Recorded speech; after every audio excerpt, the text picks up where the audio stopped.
Newark, New Jersey, one of the cities in this country that has been called dying. It's not alone in this. Over a dozen other cities in the country have been characterized in the same way. Newark's a financial center on the East Coast. During the day, the streets are filled with the workers of these institutions, but these people leave here at night and go back to their suburban homes. The whites have moved out of Newark, and many of the black middle class. Almost 70% of the people who reside here are black, many unskilled immigrants from the rural South. The blacks moved up here looking for a better life, but in many ways they found a subtle continuation of their lives in the South. In the past 5 years, the Newark area has lost 35,000 manufacturing jobs. High property taxes, an unskilled labor pool, and rising crime have made this town less attractive to manufacturers. Unemployment's always been high, but the recession inflation has brought it to depression levels in some areas of the city. 1 out of every 4 people had lived with some kind of public assistance before the recession. Now the number is growing.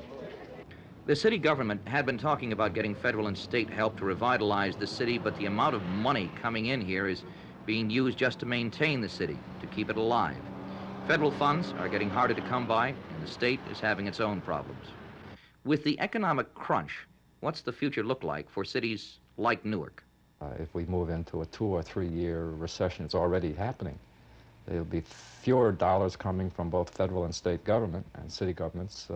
Many of them have reached a point where they really can't tax much more without just accelerating the movement of people out of the cities and the movement of industry out of the cities. So I think what that means is there's going to be a slow but inevitable deterioration of city services. What's the future of these cities then? I think the social deterioration in the cities will verge on chaos. The economic conditions of the cities now, the large numbers of low-wage earners who working at the minimum wage, $2 an hour, can't support families now in the cities. If they continue to be afflicted by inflation, and on top of that, massive unemployment, I think families which have been deteriorating in the cities will just come apart.